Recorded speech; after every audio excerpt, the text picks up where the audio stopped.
It's funny how we try things, sometimes. Isn't it? I woke up this morning, I was thinking about me trying facial hair, and I think a lot of us, we ended up with kids that way, didn't we? Really, most of us, I don't think we actually plan kids. Like, you plan to buy a house, you plan to buy a car. You don't just wake up one morning and think, I think I'll go get a car today. But so many of us with kids, it's like, I don't know, a little too much fun on the honeymoon or before the honeymoon, and all of a sudden now, wow, we got a kid, and it's, let's try this. And so, it was one of the things we kind of end up with sometimes, and I think the same thing happens even with technology. We were just like, hey, well, all the other kids have got cell phones. Well, let's get our kid a cell phone. Or all the other kids have got this entertainment system or this video game system. So it's Christmas coming up, and all the kids want this. Let's get this for our kids too. And without doing any kind of research or background or understanding as to what our kids might get involved in or what they could be exposed to or those kind of things. I'll tell you the full story in just in a little bit, but. Yesterday afternoon, had a phone call from a dad in Gastonia, North Carolina, who his 7-year-old ended up looking at pornography on his iPad. And the dad was wanting to know, like, what do I do, about this now? And my first question was, why does your 7-year-old have an iPad? And he was like, well, a lot of the other kids at our church had them, and they were just wanting to use them to watch videos. And so we were like, it's an Apple product, it's safe. And so here's this dad that all of a sudden now has his kid, a whole new world has been opened up him, an unhealthy world opened up to him because, he, as a parent, he didn't do his due diligence to kind of find out, we'll do a whole lot more research on buying a car, won't we? A lot of times than we will in helping our kids be safe when it comes to these things. And I know that technology, I feel like every generation has kind of a thing that represents that generation. We go back to the 60s. It's like the free love with bell-bottom jeans, and I don't know, Jimi Hendrix. And in the 70s, or the 60s, in the 70s, it was bell bottoms and the disco music, and the 80s, it's Madonna and tight-row blue jeans. And every generation kind of has a thing that we look at and go, oh, this is what we remember about this generation. We got big band music back in the 40s, and I think for this generation, we're going to look back and we're going to say this is the technology generation.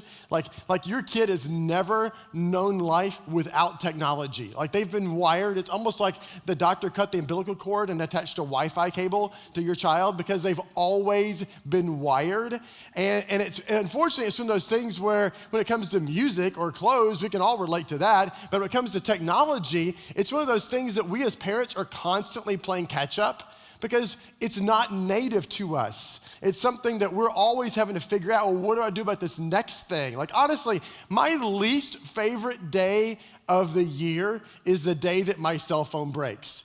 Because then you have to go down to your local AT&T or Verizon store, and they always tell you the same lie, don't they? And the lie is, oh, we can easily transfer all your information to this new phone. Yeah, you've heard that lie, haven't you? And then by golly, every time Apple does a new update on their phone, I'm like trying to delay it as long as possible because then I got to learn 80 new wing dings to try to fit into my life. And I'm thinking, I was just fine enough as it was, thank you very much. Do I need this new thing or this newfangled thing? And, and how does this fit with the last thing that I had? And, good grief, you get a new Blu-ray player and you got to figure out how this fits with your TV and, your old-timey VCR that you still got underneath the television for every once in a while with your kids' birth videos from 18 years ago, and and then you get Apple TV or Chrome or whatever it is, and you got to figure, well, how does this wire with this one? And we're constantly trying to figure out how to integrate, this stuff into our life.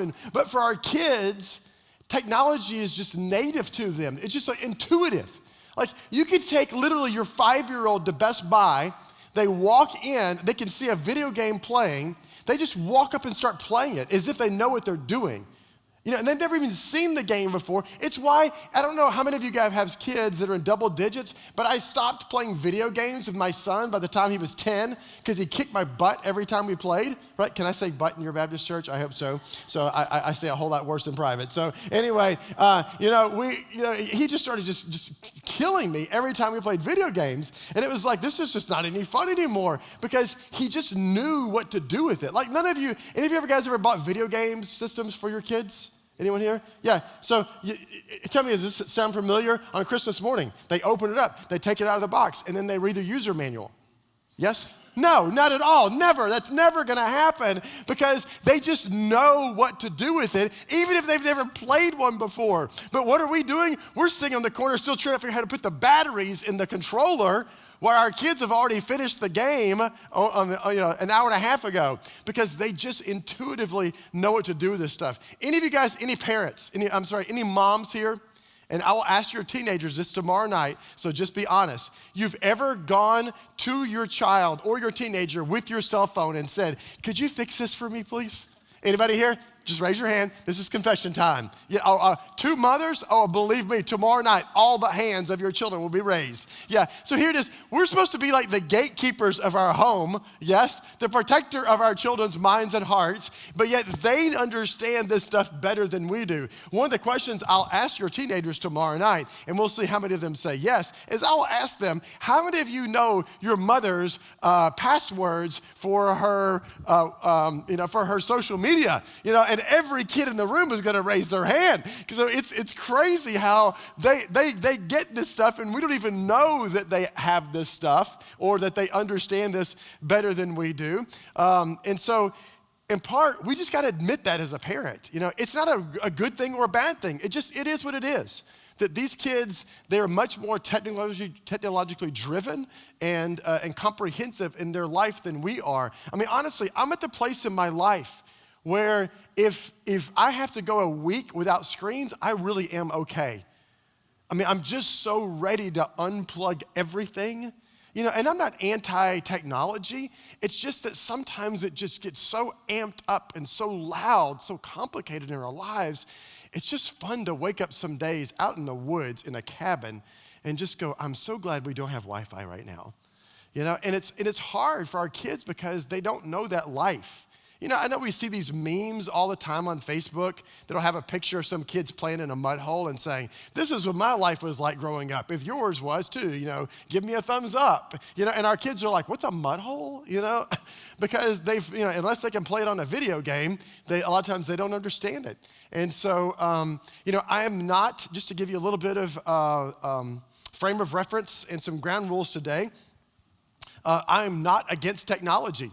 I think technology is an amazing thing. It's a wonderful thing that God has given us the minds that we have, that we can come up with more creative way. We can come up with technology that makes life more creative or efficient or productive, that can simplify our lives sometimes. So I don't think technology is evil.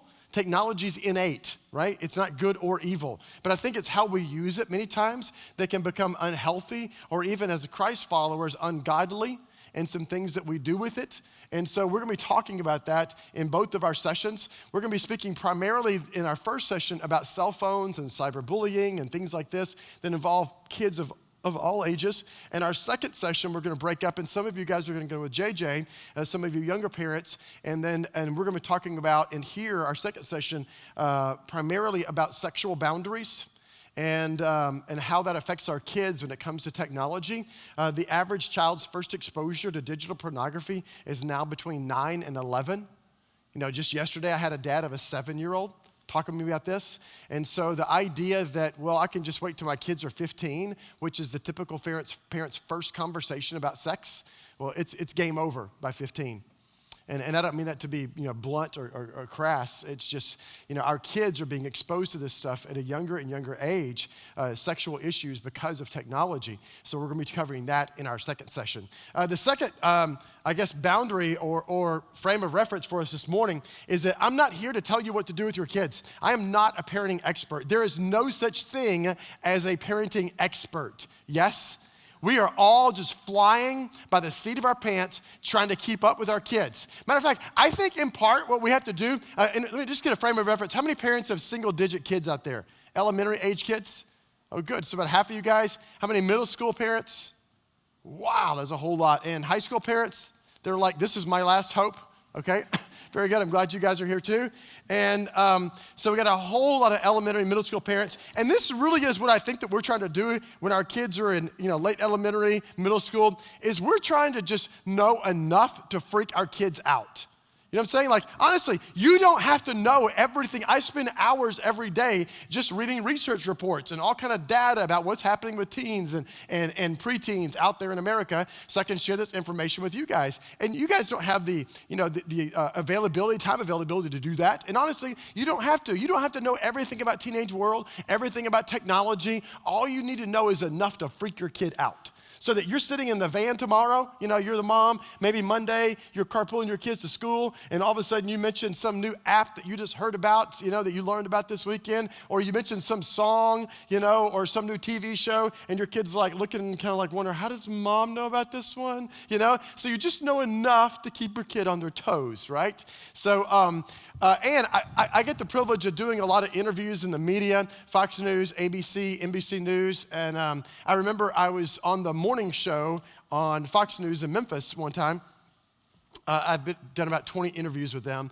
But one time we were doing this interview, and they introduced me and said, hey, we're so glad that our local parenting expert is back in the studio with us this morning. And he continues the introduction. And I started laughing, like live on television. And I said, okay, time out. I said, for all 8 of you out there watching right now, which I'm sure they didn't appreciate very much. And I said, there is no such thing as a parenting expert, and because there's not. I think if you ever read some book and someone is positing themselves, propping themselves up as being the end all of knowledge of parenting, just run, because they're probably a lot worse off as a parent than you are. They can't live in humility enough to say that we are all in process, yes? And so I say that in part just to give yourself a break. As a parent, I think sometimes we come to conferences like this and we come just feeling worn out. We come feeling beaten down. Honestly, as a pastor myself, I quit going to pastor conferences about 15 years ago because every time I'd go to pastor conference, I'd feel emotionally beat up. Like, here's all the things I'm doing wrong as a pastor. And the same thing happens as a parent, doesn't it? When you come to conferences like this, like you walk in a lot of times immediately feeling defensive before someone has said anything. Like, I know it's gonna hit me. He's gonna nail me as a dad about all the awful things I'm doing. I do not go to church on Father's Day. Full confession. Anybody else here, dads? Admit that? I don't go to church on Father's Day. You know why? Mothers go to church on Mother's Day, and what do they get? Mothers are amazing. Mothers make the world go round. Let's give roses to all the mothers. What happens to fathers on Father's Day? You're a crappy father, and you never spend time with your kids. You should feel, isn't that what happens? And I'm like, oh my gosh, could you please just throw me a bone here? I'm doing my best. And so I say that to you in part, just take a deep breath and give yourself a break. You wouldn't be here today if you didn't care about your kid. Yes? There's a whole lot of things you could have done on a Saturday morning, and yet you chose to come here because you care enough about your kid. I mean, that takes humility, one, to come and submit yourself to someone else's teaching. It takes humility to admit that you don't know everything and that you want some help. And I'm saying, yay, rah, mom and dad for doing that today. So just give yourself a break, okay? You don't have to know all this stuff. We're all in process, all right? Can I just pray before we jump into this stuff? We haven't even got started yet. That's just the introduction. God, thank you so much. We thank you for our time this morning. God, we do acknowledge that we all have little ones. We have some big ones back home right now that we left for a few hours. And Father, we thank you so much that you have allowed us to partner with you to raise them to be like your son, Jesus. And God, just as we've been talking about now of giving ourselves a break, we just want to tell you that we need you, Father. More than these parents needing me, we just need you. We know that when you left this place, you promised us the gift of your Holy Spirit would stay here with us to be a motivator, an instructor, a prompter, a convictor. And so we ask right now, Holy Spirit, that you'd be active in our hearts and minds, that we wouldn't just hear truth this morning, but we can walk in truth as well. God, I know that these parents are just going to be overwhelmed with information from me, from JJ, and I just ask that through your Holy Spirit, you would enable us to just latch on to one or two things, and that's it, just to let the rest go. Just what are the one or two things that you've got in store for each of us today, Father? Jesus, we pray this for your name. and your fame. Amen. Well, the first thing, as we go through this, I want to give you guys a chance to ask some questions. And I promise, whatever question you have, you are not the only one asking that question, all right? You're just the only one who's brave enough to ask it out loud. There's probably at least 18 and a half other parents in the room that are also going, oh yeah, I was thinking the same thing. So if you have a question about whatever area that we're covering at this point in time, just feel free, and I'll even ask periodically along the way, if there's any questions. And what's our end time on this? Was it 10:15? I don't know. Whenever Jenny gets back, just kind of give me a heads up. I don't remember these things. All right, so let's talk a little bit about cell phones. Roughly 94% of all high schoolers have their own cell phone. This is not like they're borrowing your cell phone. This is actually that you have bought them their own cell phone. We got roughly 3/4 of all middle schoolers now have their own cell phone. And I would say it's actually probably closer to 44% now of all our preteens. These are going to be like 9 to 12-year-olds have their own cell phone now. Last year in America, we spent over $14 billion as parents buying cell phones for our children. And I get it, I really do. I understand those, just to kind of give you a break, all of you parents who have elementary age kids, I really do understand why we're buying cell phones for all of our elementary age children. It's because they are very important people who need access to other very important people. Now, I'm not a very sarcastic or a funny person, so you missed your one joke of the day, okay? So no, not at all. We are spending $14 billion buying cell phones for our children. 4 years ago, the average child in America's first cell phone was at the age of 13, and now just 4 years later, it's at the age of 11. So now you see just the difference in 4 years of what's happening. And a large part of what happens, honestly, a lot of times we end up doing what we do for our children or with our children because of pressure that we feel as parents, not even from our kids, but it's unspoken pressure that we feel from other parents around us, isn't it? That we end up, signing our kids up for these sports or buying our kids these clothes or putting them in this after-school activity or whatever it is we do because this is what we see all the other parents doing, and we feel, even though we would never speak it out loud, we feel pressure that this is what we're supposed to be doing as parents. So when we see all the other fifth graders have got cell phones, then we feel like, well, this is what we're supposed to be doing, obviously. I mean, all the kids have got cell phones by fifth grade, so I guess we should get them one for our kid too. And our kids come to us, don't they? By the age of 9, 10, and 11, asking for cell phones, don't they? Hey, Mom, when do I get a cell phone? How come I don't have a cell phone? Can I have your old cell phone? When you get a new cell phone, can you give me your cell phone? And it's like, okay, well, how long can I hold on to my cell phone so I can not have to have this conversation with my child? And then a month later, your phone breaks, and now it's like, do I really give this cell phone to my 10-year-old? And think about, why do we buy cell phones for our kids? What's the number one reason? What's one of the reasons why we buy cell phones for our children? Whether they're 10 or 14. Why do we buy cell phones for our kids? So they can contact us. Who said this? What? Safety. So we can keep them safe, right? So we can know where they are. Yes?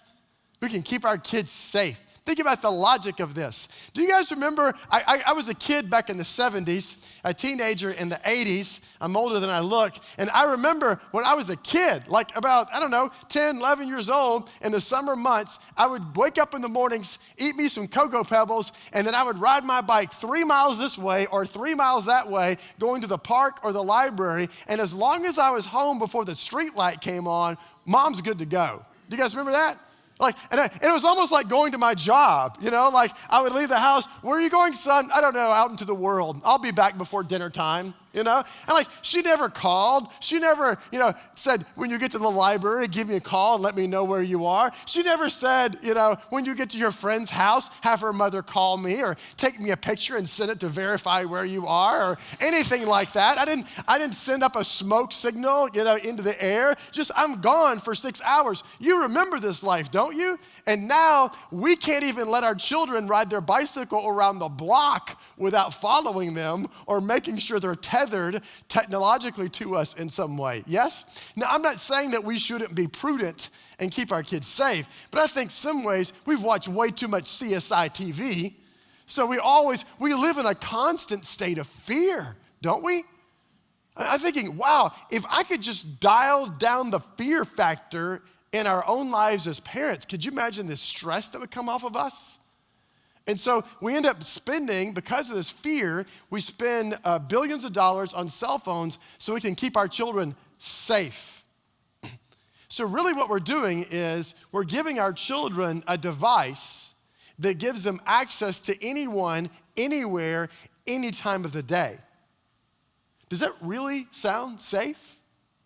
Matter of fact, I think in many ways, what we've done under the guise of keeping our children safe is we've made them more unsafe. That instead of giving them access to the potential of like the 8 cars that may drive by them while they're riding their bicycle to the park or to their friend's house, instead I've given them the device where now at any time of the day, someone can text my child or my child can contact information, on the internet, a website. Less than 1% of adult-oriented websites require age verification. That means over 99.5% of all adult sites are just wide open for anyone to access them. Less than 12% of parents check their children's cell phone content. So if we're saying that we're buying these devices to keep our children safe, but yet 88% of parents, 88% of parents aren't even checking those devices. Let's just be logical. Are we really keeping our children safe? I think in many regards, we've made them potentially more unsafe. I'm not saying that we shouldn't have cell phones. I'm not saying that our kids shouldn't have video game devices. I'm not saying that your kid can't be on social media at a certain age. But what I am saying is whenever that age is, we've got to do our job of parents of being fully engaged in whatever it is we're going to give our kids. We would never give our children the keys to the car at 16 just willy-nilly, would we? Think of all the things that they have to go through in order to gain the privilege of having the possibility of driving your car. And we'll talk more about that in just a little bit. Over half of all teenagers say that their social life would be over if they didn't have their cell phone. Now, I hear you guys chuckling. You're like, that's just absolutely ridiculous. Who can't go without a cell phone? But again, it's because we don't understand as parents. It's not just, I'm not here today to just tell you like what you should or shouldn't do with technology. I want us to understand the psychology, the sociology, the theology behind technology. That we have to understand the why. And so with our kids, our teenagers, technology, their cell phone is like the lifeline to the world. It keeps them connected. It's my daughter, when she was in high school, she could turn in her homework assignments through her cell phone, to her AP English class. Through Google Docs. And so it's how they keep up with who's with who on social media, where the party's gonna be on Friday night, what their friends are doing this weekend. Everything they need is right there on their cell phone. We did I called Fox News one time there in Memphis, and I said, I have an idea for a news story. I'm gonna recruit 5 teenagers, and we're gonna ask them to go 5 days without any screens in their life. And they're like, okay, this is so ridiculous that if you can actually do this, we're gonna save this for Sweeps Week. Like, this is a big story. And so we brought these 5 teenagers in, we turned the lights down in the studio and we had spotlights on them and we began to interview them about, and one of the questions I asked them was, when you wake up in the morning, what is the first thing that you do? And all 5 of them said what? Check my cell phone. They're gonna get on their Instagram, their Snapchat, their TikTok, their Musical.ly, their Spotify. They're gonna get on their social media because all of 6.5 hours have gone by since they were in Me World, right? You know what Me World is, don't you? Right, that's what social media is, isn't it? It's Me World. Let's just be honest. Social media, in many ways, it doesn't keep our lives connected to each other. Really what social media does is social media has divided us because social media has become all about me. Here's the deal, Shane. I'll just use you as an example because I'm going to say something that we would consider not polite to say out loud. But it's really something that all of us think. If we don't think it, we at least act this way, a lot of times unconsciously. Shane, let's say that you and I are connected on social media, right? And you follow me on Instagram. Now, what's the polite thing for me to do? Follow him back. Because that's what we're supposed to do, right? We're supposed to keep our lives connected to each other on social media. And so now you're following me and I'm following you and you're posting things. Now here's the deal, Shane. I am never going to check your social media because I don't care what you do on your social media. Yes? You're like, well, that just sounds incredibly rude. Well, no, it's not. I really don't. But what I want, Shane, is I want you to see what? Everything I'm doing on social media. And if you don't believe me, just even think about the last 5 things that you posted yourself as a mom or dad on social media. Oh my gosh, here's the celebrity I met at the airport. Here's my chalupa I had at lunch today. Here's my grandkids' report card. Here's our last family photo. And it's all pictures of what? Of you and what's happening in your life, because we're constantly, it's like we've created this narcissistic world on social media that our children have just very gently walked into. And so our kids, they start off in the morning, the first thing they do is they get in Me World. Then we talked about throughout the day what apps they use and how they connect with people. And I said, at the end of the day, when you get in bed, before you drift off to La La Land, what is the last thing that you do? And all 5 of them said what? Check my phones. I get on my screen one more time. I check in with all my apps and see who's talking about me and who's mentioning me and who do I need to reconnect with before I go to bed. Now think about this. In the book of Deuteronomy, and Deuteronomy chapter 6, Deuteronomy chapter 6, I'm going to bring this down there because I'm tired of walking back and forth, and I'd rather be with you guys down here. In Deuteronomy chapter 6, there is a prayer called the Shema. Shema Yisrael, Adonai Eloheinu, Adonai Echad. It says, "Hear, O Israel, the Lord our God, the Lord is one." It's a prayer that Moses gave to the people from God, that they, as a Jewish family, as a Hebrew family, every morning, if you were a Jewish family even today, 5,000 years later, that in the morning you would wake your children up, and before you ever got out of bed, you would pray the Shema together as a family, as a way of dedicating your family to the Lord that day, of saying, God, you're the one true God, and we're going to worship you as a family today. And then you would go to school and the workplace and to your shopping center and do your regular life, and at the end of the day, you would gather your kids together, you'd read some Dr. Seuss books, and then you would read some scriptures, and then you would pray the Shema one more time again at the end of the day, as a way of beginning and ending your day with prayer. Now think about our kids. They're beginning and ending their day in a very different way, aren't they? They're beginning and ending their day with a different God, aren't they? And don't misunderstand, I don't mean the God of technology. I'm not saying that technology is the problem. I mean the God of narcissism, the God of self. It's like we've trained our children how to worship themselves through these devices. And the device is not the issue. It's the heart behind it that's using it. So we got to help our kids understand, how do we use technology in a way that's honoring of ourselves, honoring of those that we're communicating with, and honoring of our relationship with the Lord. And those are hard questions that we as parents have got to begin to grapple with, is how do we use this stuff in an honoring way? And I think a lot of times it starts with us as parents modeling this for our kids. And what I mean by that is this, is let's say that you're in the car with your kids and your daughter, maybe she's 12 years old, and you say, hey, how was school today, honey? And she decides to actually have a vulnerable moment in the car, and she starts telling you about school today. Mom, you're gonna believe what happened. I was sitting in the cafeteria today, and this boy came in and started talking to me, and then as a mom, your cell phone rings. And you say, hey, hang on, sweetie, let me just get this real quick, okay? And you answer your phone. I don't know any other way to say it than I think that you just dishonored your kid, because you just said that this thing was more important than this living, breathing relationship. And I think as parents sometimes we live such arrogant lives because we live as if we have all the time in the world with our kids. As if like, well, we'll have another car ride tomorrow. We'll have another conversation at dinner. And I promise you guys, this time with them is gone just like that. Both of my kids are in college now. We dropped our last one off 2.5 months ago. And it wasn't a day of grieving, it was a day of celebrating. She's earned that right. I don't want to grieve that. She's earned that. But the thing I'm grieving is that lack of time that we don't have anymore, that's gone. And so just as often as possible, I just encourage you to set the devices away.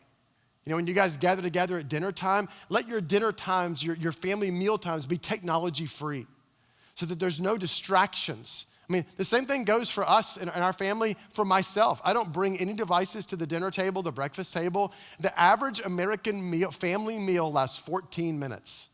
14 minutes, that's it.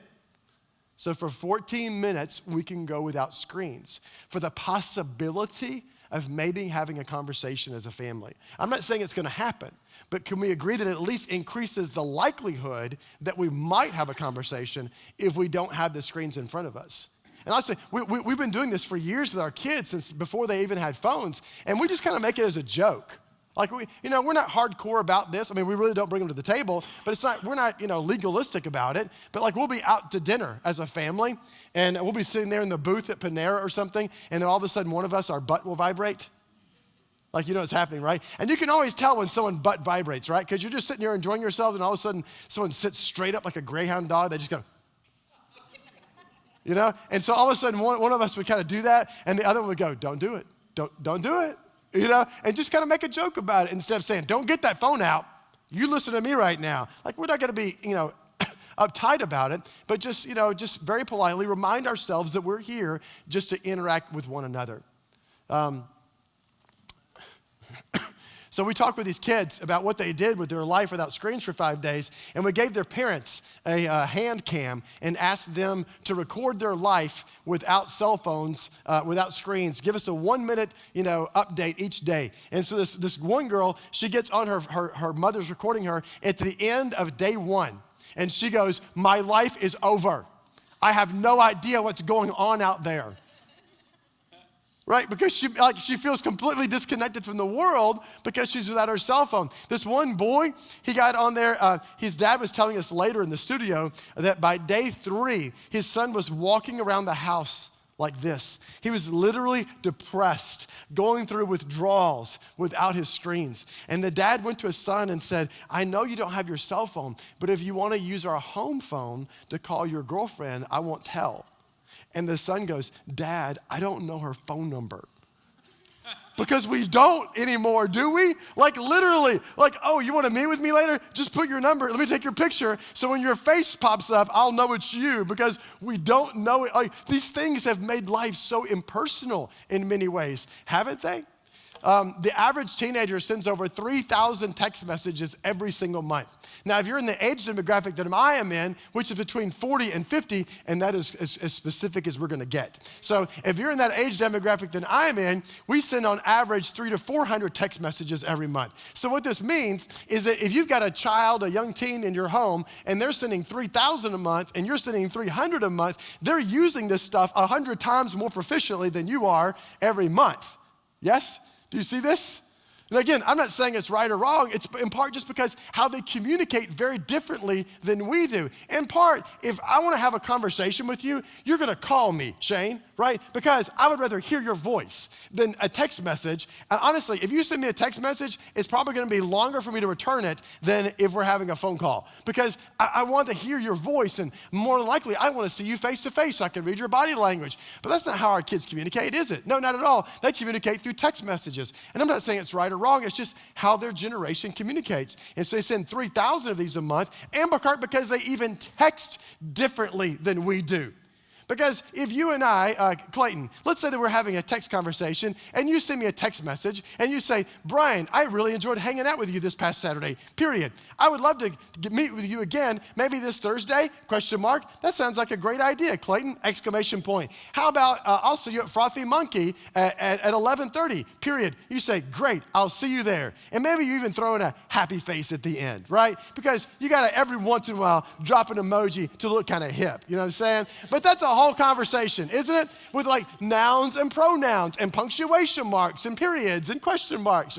That's not how our kids text at all, is it? No, my daughter, I sent her a text message one day. I talk very fast. Are you guys keeping up? I sent her a text message one day back when she was in high school, and I said, "I'm going to pick you up today instead of Mom, and we can go to Panera and get a smoothie and just hang out and talk for a while." And she responded by sending me a smiley face with its tongue hanging out and a birthday present and a shooting star. So I go to pick her up, and I said, why didn't you respond to my message? And she said, I did. And I said, no, you sent me a smiley face with his tongue hanging out and a birthday present and a shooting star. And she goes, and? And I said, and I don't speak hieroglyphics. Like, I don't know what any of this means. Because I don't. I mean, I'm having to try to figure it out. And she was like what's the birthday present? She was like, Dad, you said you're going to buy me a smoothie, and that's a gift. Like, how am I supposed to? And I said, what's the shooting star for? She goes, because I was excited. Really? Well, why don't you say, that sounds great, Dad, exclamation point. But no, a shooting star? Well, how am I supposed to know what that means? Are we going stargazing? I don't know. But she knows because they made up this whole language. Their generation, like, we slam them all the time for being like self-absorbed and you're self-centered and you're all about yourself. But think about this, their generation, they have created the whole texting language that's represented, 40,000 words in the English vocabulary represented by pictures and symbols. They're creating languages, for crying out loud. Our generation back in the 80s to pop culture was neon blue jeans and Madonna. You know, I mean, like, for crying out loud. I mean, they're doing something pretty creative here as far as I'm concerned. But anyway, they use technology, they use texting very different than we do. 68% of millennials, not real millennials, those are our older ones. They're gonna be more like our 18 to 28-year-olds, but I'm sharing this with you because what we see happening is with every generation, typically, things get worse and worse, right? So with our young 20-somethings, we're seeing that 68% of them now sleep with their cell phones. 68% of them have a legit diagnosed disorder called nomophobia, which is the fear of being without your cell phone. Like, their lives have become so centered around their cell phones, it's like their unspoken friend, that they can't imagine going without this thing. Like, do you guys ever, here you are, youth pastor, right?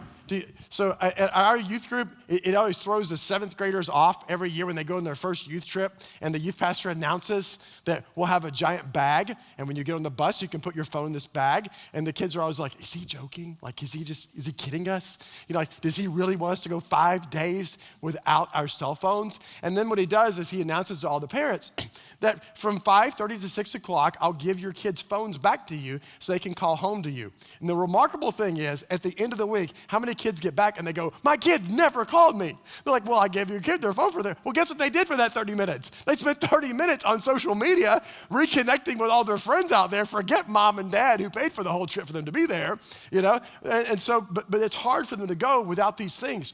72%, almost 3 out of 4 of them, teenagers now with cell phones, are sleeping with their cell phones, which is causing a whole nother set of problems that's really gonna affect your kids, your elementary age kids, as you're allowing them to have screens in their bedroom at night.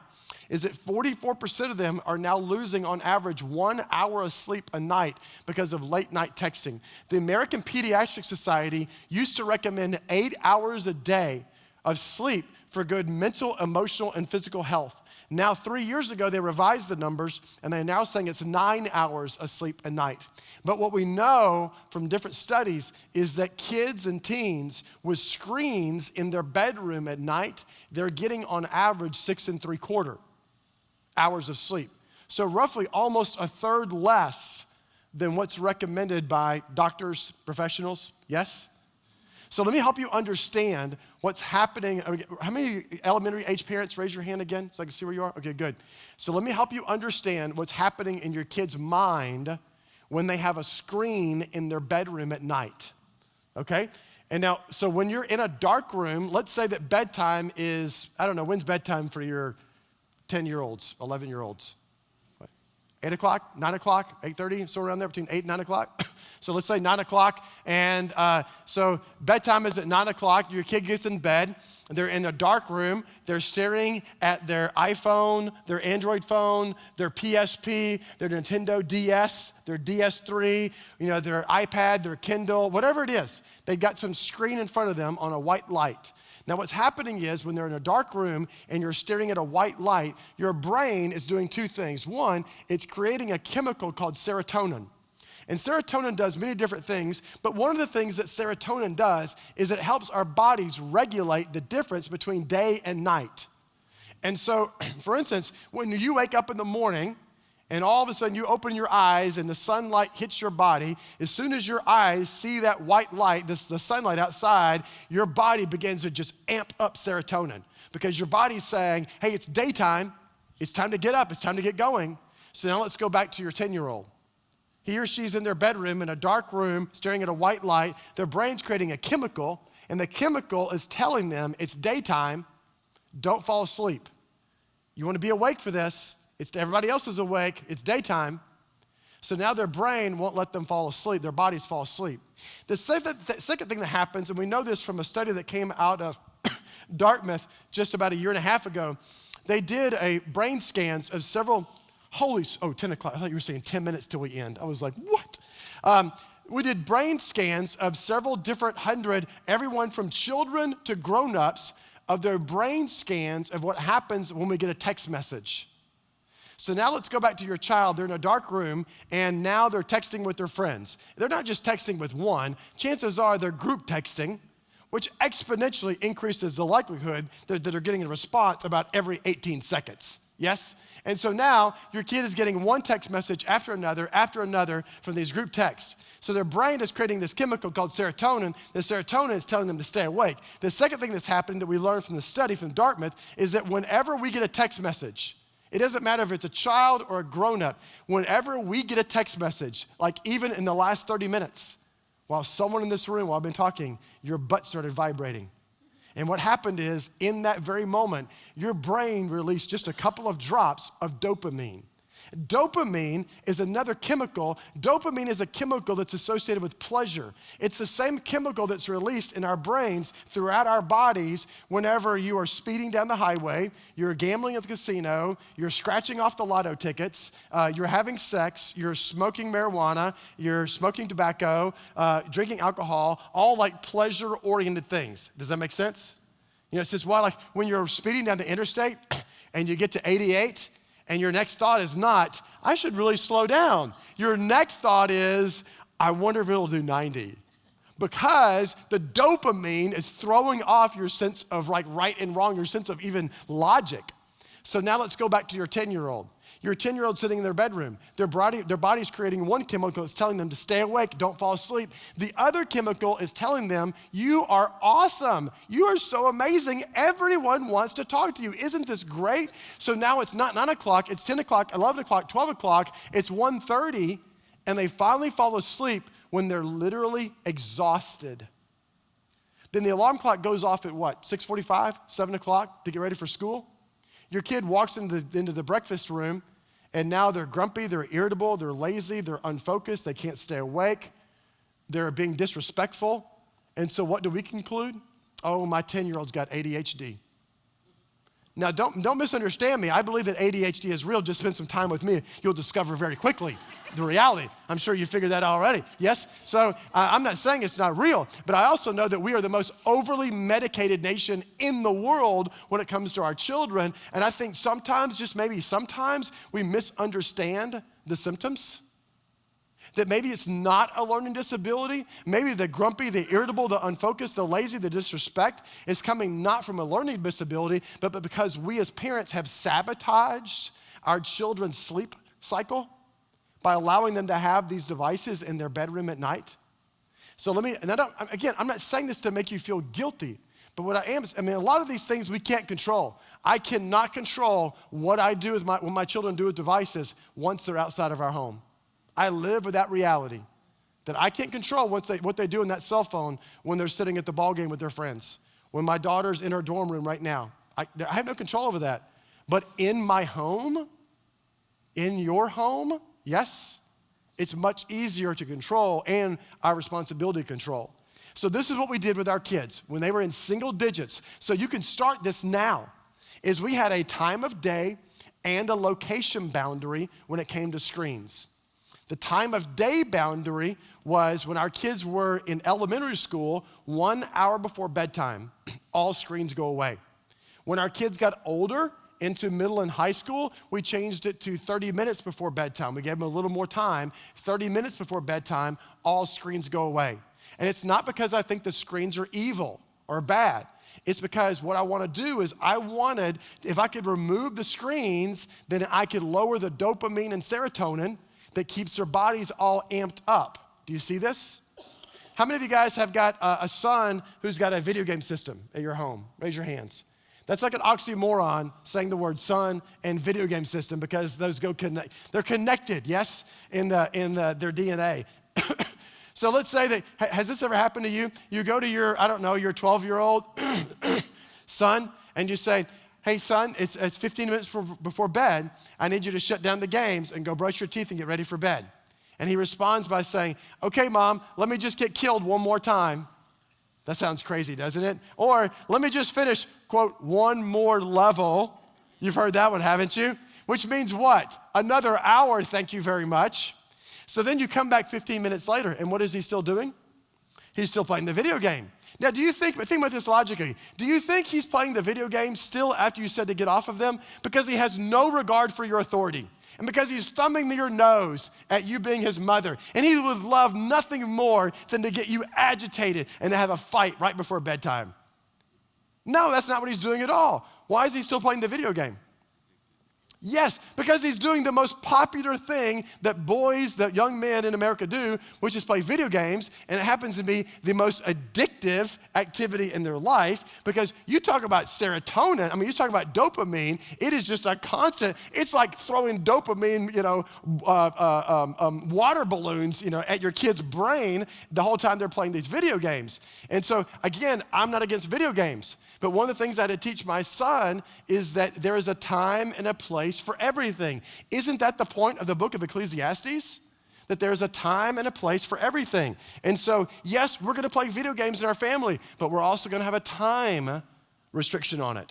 You can be on your devices at night. You can play your Xbox. You get on Netflix. You can get on your iPad, all these things after dinner time, but there is a time restriction on it. So instead, you go back to your son at 8 o'clock at bedtime, and now he's still playing the video games. So now your conversation is, hey, why can't you do what I asked you to once for the first time? Why can't you just one time get off of here when I ask you to? Why do we have to do this every single night? Now turn the machine off, go brush your teeth, get in bed, and I'll be there to pray with you in a minute. Ring a bell to anyone? Yes? Amen? Amen? Yes? Yes, it's happened to all of us. Last night, exactly. So instead, what if all devices go away 30 minutes before to an hour before bedtime? So now what happens is you come back to your 9-year-old, and instead of her being on your iPad playing, crazy games or on Netflix all the way up until bedtime, if all the screens go away, the dopamine, the serotonin levels are coming down. Their brain is telling their body it's time to get ready for sleep. So now when they go to bed, they're actually ready to sit and read together, have a conversation together. They're ready to fall asleep. But that was my daughter's favorite time of day to talk, was at the end of the day. Because her body, her brain is calm. She's ready to talk. Do you see this? And so bedtime for us was always the most pleasant time of the day with both of our kids. Sometimes we would sit there and just read and just talk for 30 minutes to an hour as opposed to them being on the device and then now turn it off so we can talk together. Well, now they're not ready to talk. Now all they're thinking about is the last text message they sent, and now they don't get to see the response, and they're agitated because they don't get to see what's happening in the conversation. So you can put all that away 30 minutes to an hour before bedtime. The second thing we had was a location boundary. And the location boundary for us was the kitchen counter. One of my good friends, his location is his bedside table. One of my friends, his dad, it was a basket at the front door. And it's basically a place in your home where all of your kids' screens can go at night. And it's not because I don't trust my children to have screens in their bedroom. It's because my job is to protect their heart and mind. And I can't do that. I cannot protect my son. You can't protect your son if he is 14 years old and he has got a phone in his bedroom at night. I believe what you're really doing is setting him up for a moral failure because he does not have the maturity and the life experience to consistently choose that which is God's best for him. And so as best as possible, I want to remove not the temptation, I want to remove the possibility. It's not because I think my son's going to do bad things. It's because my job is to protect them. So all the screens went on the kitchen counter. So what I could do is in the middle of the night, if I got to go to the bathroom, I could go to the kitchen counter and just make sure everything is where it's supposed to be. Does that make sense? You can do the same thing. When our kids were teenagers and their friends would come to our house, we had a basket that sat right there by the front door. And when their friends would walk in, they'd take their shoes off and put their phones in the basket. And it's like we just trained them that this is what we're going to do in our family. And so sometimes they would, if they forgot to do that, we'd sit down and our kids, when their friends would come over, we'd always watch a movie together or have pizza together or play a game together. And at some point during the get-together time, one of them would pull out their phone, and it became like healthy peer pressure, is all the others would go, hey, dude, well, we don't do that in this house. You know, like these are like friends of my children telling the other friends of my children, don't take your phone out when we're all together in this house. Like we're not having to do this. Like they're regulating themselves because it's become part of the DNA of our family and our home that we're going to set aside these things when we're together. Do you see this? Like it's helping our kids to develop their own sense of self-discipline. Because we start young when your kids are now, when they're 5, 6, 7, and 8, that you can start these habits with them. Any questions so far? Yes? So I read a stat this week, I know you read it more than I do, that we as humans we can't watch a TV show or sit down and watch anything without the device being our hand anymore. It's just part of you're watching the experience and a commercial or you're watching a game and then, so what you described isn't that already ingrained? I know we can set boundaries, we're the parents, but isn't that already part of the culture as well, that you're going to be watching and holding your device? It is. He's just saying that, yeah, it's become very immersive. We want that technology to be as close to us as possible. It gives us psychologically the feeling like that we're in it, that we're part of what's happening in this, instead of just going to a movie theater and watching it and vicariously seeing it from afar, when I get to hold it, it makes me feel like I'm a part of it. Does that make sense? So, and again, I think it's part of the healthy thing of setting these devices away is it helps my kids snap back to reality, that the real world is happening here, not in this thing. Yeah. Did you have a question? Well, yeah, I don't really think that I struggle with telling my kids no, but I know a lot of people, I hear them voice, well, how do you enforce that? What would you say to a parent that says, well, I don't know how to tell my kid, or I don't know how to make my kid do it? What would you say to that parent? I get a lot of questions. That was a little harder because part of me, and my kids would tell you, they have heard me raise my voice at them twice in their life. I'm not a yeller. I'm not a manipulator. I tend to be incredibly grace-oriented as a dad. But telling my kids no is just, I don't know, that's not a hard thing for me. In part because I know that anytime I say no, it's not because I'm trying to remove fun from them. It's that anytime I say no, I'm saying it for their benefit, And I would say, like, if you're, as a parent, a lot of times parents will come to these things and you can see it on their faces. Them going, wow, I've not done that, but now my kid's 15. How do I do that? And we don't like this answer.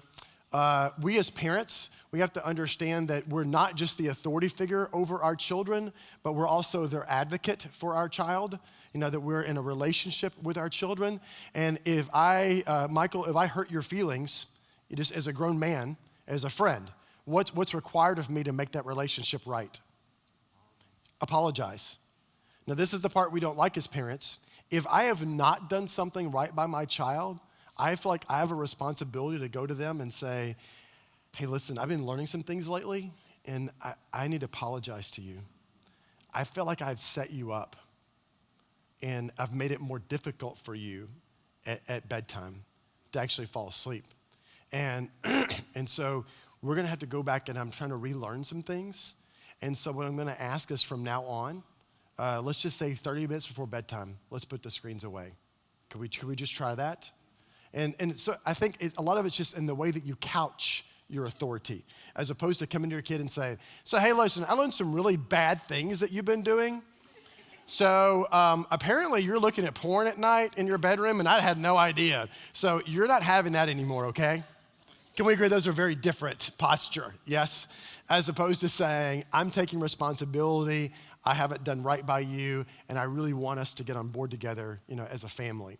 And what I've seen with my kids, one of the things I've done with my kids, this has nothing to do with technology. This is just one of those authority issues, is when it comes to any issue with my children, one of the things that I've learned is if I have to address an issue of behavior with my children, that's an ongoing behavior issue. I don't mean a simple thing like maybe one of them's picking on the other and I say, hey, stop picking on your sister, okay? That's just a quick thing we can address. But let's say it's an ongoing behavior issue with maybe you see one of your children's and they are habitually lying to you, or one of them is manipulative, or one of them is disrespectful to the other authority in the home. I see some ongoing behavior, do you know what I'm talking about? Is I always address it outside of our home. So instead of going to my kid to their bedroom at night and saying, hey, listen, I need to talk with you about how your attitude toward your mom lately. Because now I've made my child's bedroom a place of conflict. And this is just me. This is not a biblical principle. It's just how my bent as a parent is I want my children to always perceive that our home is a place of peace. Our home is a safe place to be who you are. Whether you feel agitated or you feel good with me or not, I want you to feel safe being who you are in this moment. And so I will say to my kids, hey, tonight after dinner, we're gonna go to Panera, just you and me, spend some time together. And they'll go, okay, or we'll go get coffee or whatever. And so and then I do two things. I ask two questions. The first question is this. My son's name is Bailey, so I'll use him as an example. I'll say, hey, Bailey, do you believe that I love you? Now, why is that question important? It's not that he needs to acknowledge it. Yeah, it's really getting to the foundation of our relationship, isn't it? That the foundation of our relationship is based on a love relationship with one another. That I'm doing what I do because I'm looking out for your best interests. And so the second question I ask him, could we agree that if you're trying to, whatever behavior issue you're wanting to address with your child, that if you ask your child, do you believe that mom loves you? If he responds by saying, I'm not quite sure about that one, that you have a way bigger issue on your hands than whatever behavior you thought was so important. So the second question is this, Bailey, do you believe that I have your best interest at heart? Which now we're getting to the issue of trust. Is Bailey, do you trust me to speak into your life? Do you trust me to lead you in helping to guide your life? And so then he's gonna respond by saying, yes, I do. And this has happened many, many times with both of my children. And then I respond by saying, Ashlyn, because you know that I love you, and because you know that I do what I do because I'm always looking out for your best interests, I need to address something. I need to talk with you about something that I've seen happening at the house lately. And now my children are ready to receive it. Does that make sense? They have never, ever retaliated when I've started the conversation with both of those questions. Because what you've done is you've lowered their defenses. But can't you agree that if you come to your kid in their bedroom or the car, wherever it is, and you say, hey, listen, I need to talk to you about something, okay? Immediately, what do? But I didn't do anything, Mom. But Dad, what talk about what, Dad? But my daughter, one time, I picked her up from school, and because usually this is when she was like in 10th grade, and my wife used to she'd be the one to pick her up. So this day I picked her up from school, and instead of turning left to go to our house, I turned right to go out to the access road where all the restaurants are. And she goes, where are we going? And I said, I just thought we'd go to Panera and just spend some time together. And her response was, I don't even have my phone with me. And I was like, oh no, like I've made hanging out a bad thing. Like now, my kids perceive that if we're gonna hang out, there's gonna be a confrontation, that Dad's gonna address some behavior issue, in their life. And, and I had to remind her that, no, we're just hanging out, having coffee together. But I would say that whatever the issue is, whether it's the screens or lying, cheating, manipulating, anger, whatever it is, to own it as a parent, own your part in it, and remind them about your relationship with them before you address the issue. All right? Well, let's move on. Let's talk a little bit about some apps. We got about 15 minutes together about a few of the apps. Instagram, as of this week, is the most popular social media app used among middle school and high school high school girls in America. It used to be the second most popular among all teenagers, and as of this week, it's now the most popular, at least to one study I read, among guys as well. I would argue that YouTube is still the most popular among guys. I wonder if this study I was looking at actually considered YouTube social media, but I consider that if you can send private messages and you can post information about your life, and especially videos, that sounds like social media. But anyway, Instagram, it says 500 million members. This is a couple years old. It actually has over billions and billions of members now. Instagram is owned by Facebook, who also owns WhatsApp.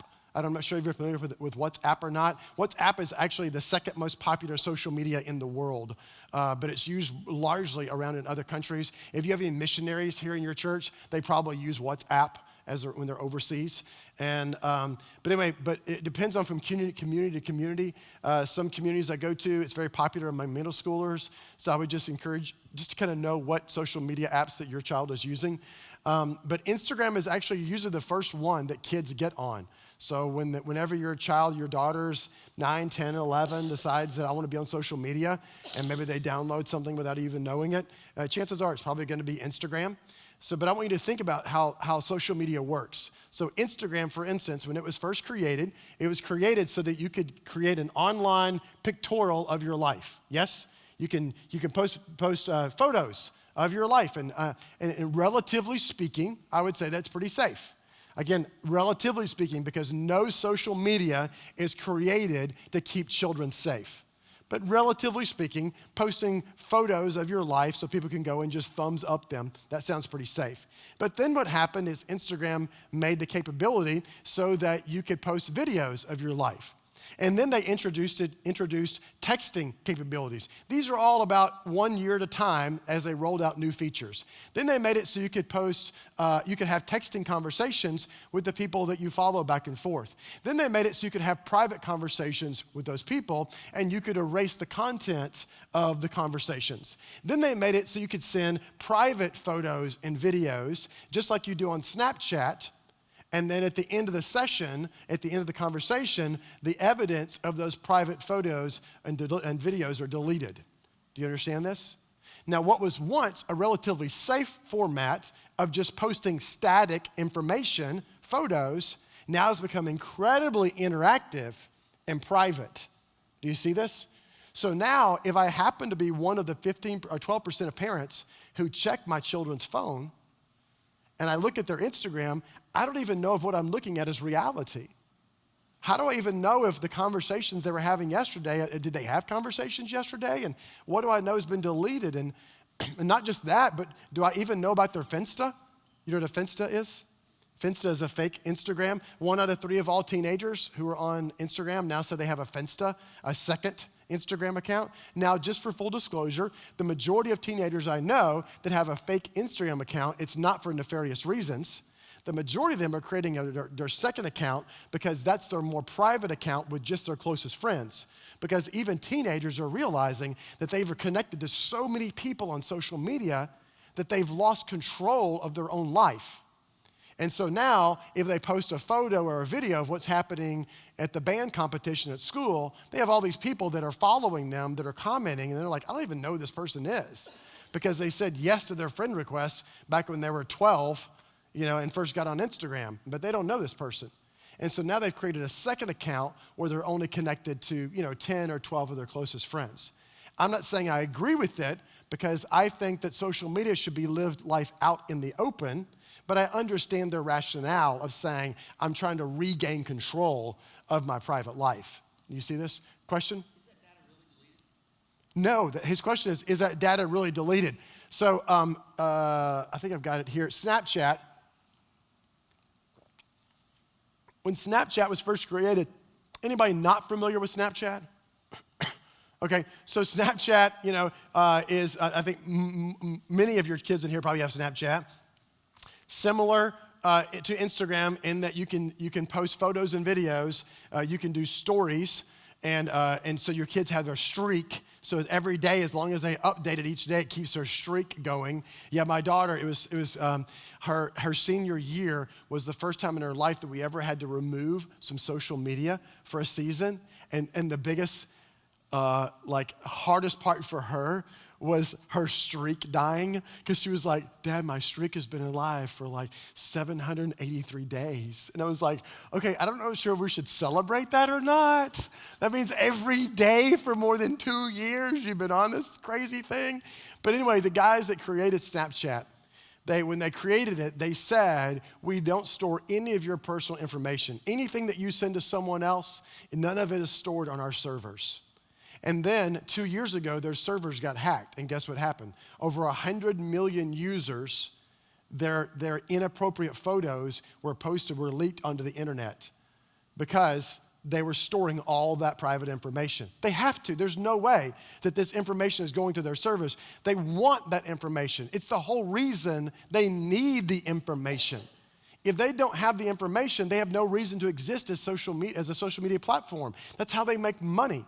Like, you do know that, let's just be honest, I don't mean this to sound cynical, but the reason why social media exists isn't to keep our lives connected. It exists to make billions of dollars off of advertisements. It's why they read everything that you post. Like, for instance, as a mom or dad, anyone here have the Facebook app on your phone? Raise your hands. Okay, let me show you how this works really quickly. So I'm going to open up my Facebook app, right? So let's say I'm just looking at my app, and then all of a sudden it dawns on me, oh yeah, I forgot to order dishwashing tabs. So I'm going to reduce my app, and I'm going to open up my Amazon app. I'm going to open up my eBay, my Etsy. I'm going to open up Safari, Chrome. Guess what? Just by the fact that I have the Facebook, the Instagram, or WhatsApp apps on my phone, because Facebook owns all three of them, by using the app on my phone, I have given them permission to look at everything that I look at on Amazon, Etsy, eBay, and on the internet, on Safari or Chrome. That's insane, isn't it? The amount of personal information that we're giving away. So yeah, all that stuff that we think is not stored, it's all stored right there on their servers. All right, let's move on really quickly. Let's talk about, really quickly, some anonymous. There's a whole new series of apps that I would call anonymous apps. And the way these work is when you post the information, you have no idea where the information, like who it is that's posting the information. So again, this one is specifically for you middle school and high school parents. There's an app out there now. It's called After School. So when you open the app, here's its splash screen. A splash screen, that means the very first screen that pops up when you open the app. Okay, so now, what it's going to do is when I open it, it's going to give me a list of schools. So right here, I can scroll it right here. There's a list of all the schools in my area because it tracks you by GPS, right? So by GPS, it knows where I am, and it's going to pull up a list of schools.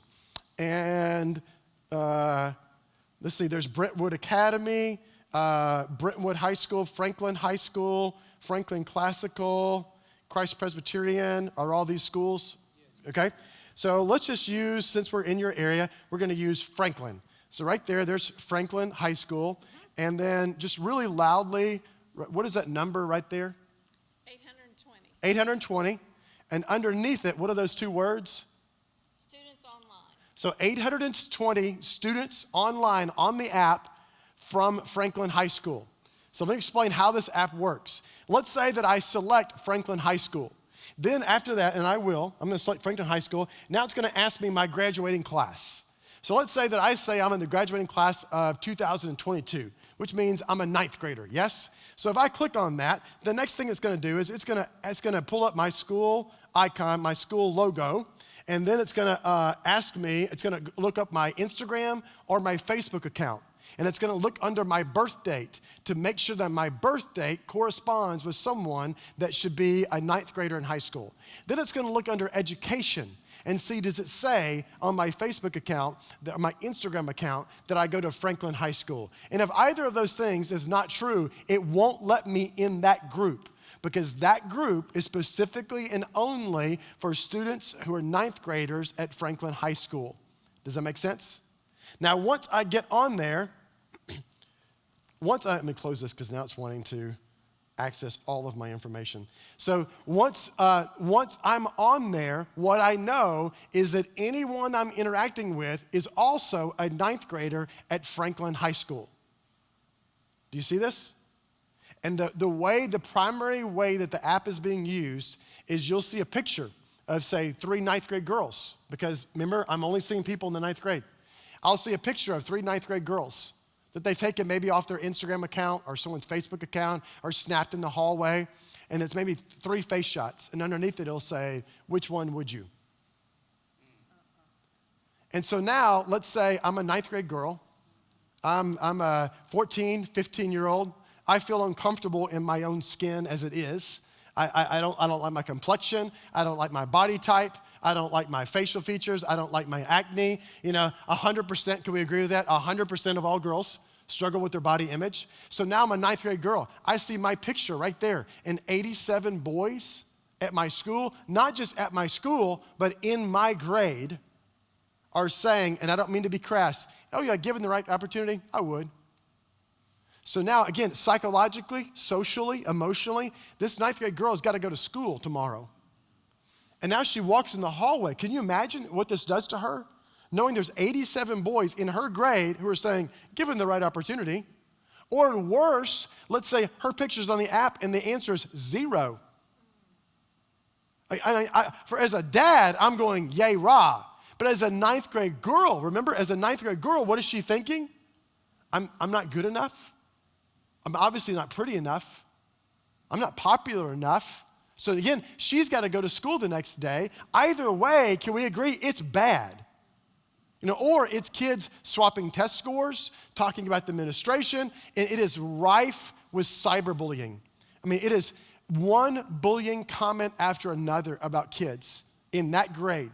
And there's no way to know who's posting the information. All you know is that the information is coming from someone in your grade at the school, all right? Another one, let me share with you really quickly, is the calculator app. Are you guys familiar with this? So we have the calculator app. It's on my phone, the iPhone, right? So it's the calculator app that comes with your phone. So let me reduce it. And right next to it here is another app. I can't show everyone. Same colors, right? And it says calculator because it looks just like the calculator app. And I'm going to open this, and guess what? It is a calculator. It works just like a calculator. But what I can also do is I can type in my secret 4-digit passcode, and this is just for demonstration purposes. So I've made it 1, 2, 3, 4, and you hit the percentage sign, and now it's going to open up a private vault that I can store all my photos and videos that friends have sent to me as a 13-year-old guy. I can take things I've seen off of YouTube videos or internet sites, and I can save them all in my private vault right there. Matter of fact, it also have a private browser. So if my parents happen to be one of the 15 to 18% of parents who've actually set up safety software on my phone, meaning software that's going to keep me from accessing inappropriate content, that this app will bypass all of that. So I can still go and use this private browser. And if my parents happen to find out that this is not just a calculator app, but it's my private browser, and they actually know my 4-digit passcode, well then this browser is going to erase the history every single time I use it, so nothing's going to show up. It's like we're creating new ways to be deviant, aren't we? Again, I'm not sharing this with you because I think your kids are up to no good. I'm just saying that we as parents have got to be informed that whenever the age is, the number one question that parents ask me all over the country, I've gone to 46 states in 11 different countries, and the number one question that parents ask me is, when should I let my kid have a cell phone?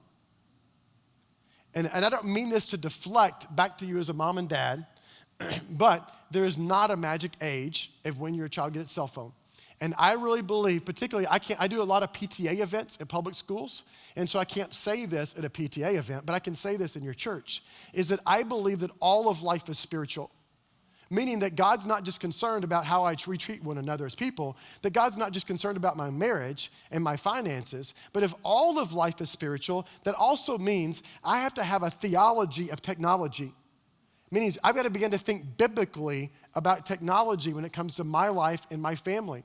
So if all of life is spiritual, then that means I need to be praying about this. I know Scripture doesn't address technology, but it does address some principles that I could apply to technology. So when it comes to my kid, I need to begin to pray. So if your child is 11, 12, if you're a 15-year-old wants a new Xbox, One, S for Christmas, if your daughter who is 12 wants to be on Snapchat, whatever the thing is that your kid wants technologically, the first thing I do is I stop and pray. God, is my child ready for this kind of responsibility? Because can we agree there's a great responsibility that comes with this? Is my child ready for this privilege? Can we agree? As far as I know, there's not a 28th Amendment to the Constitution that requires every 11-year-old gets a cell phone. And so is my child ready for this privilege? Has my child struggled already with boundary issues? Does my child already struggle when it comes to deception and lying and honesty? You know, these are all things that are going to become factors. How many of you have a child, a teenager with a cell phone already? Raise your hand. Would you agree with me that your whole life changed when you gave them the cell phone? And I don't mean that in a bad way. I mean, how many of you guys have a teenager that drives a car? Raise your hand. Your whole life changed when they started driving you, didn't you? I mean, the thing that I agree, I don't mind my kid driving a car. They've earned that privilege. But the thing I miss most about them driving is the conversations. We don't get to have those conversations anymore because now they're driving themselves.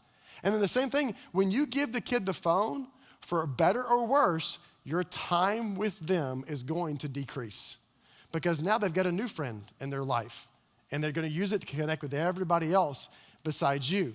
I'm not saying it's right or wrong, it's a reality. So is your child ready for this kind of privilege, this kind of responsibility? Does my child already struggle with boundaries? Does my child respect my authority as it is? So that if I give them this is going to become another issue where I got to step in and be an authority figure sometimes. Does my child receive conflict well from me, correction well from me? Because we're going to have to deal with this with the cell phone. And so just begin to pray about this. And the second thing I would encourage you to do is whenever the time comes that you decide to get the cell phone, set up the phone first before giving the phone to your child. How many of you guys have a child that doesn't have a cell phone yet? Raise your hands. Okay, great. So this is almost all of us in the room raised our hands. Yes?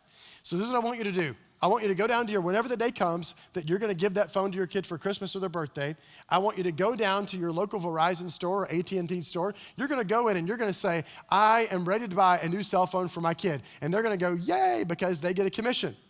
And then you're going to say, I need you to take it out of the box and I need you to set the parental controls for me. And I need you to show me how to set the parental controls myself. Now, they won't do that, go to another store because they're not there to sell you cell phones. They're there for customer service. And if they won't service you, go someplace else.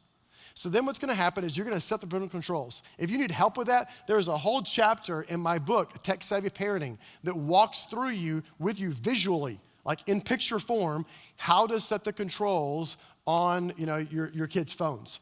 The second thing that you can do is you can download safety software or restrictive software, time of day software. There's all different kinds. There's a whole chapter in the book on different types of software that I recommend and apps I recommend for your kids' phones and devices.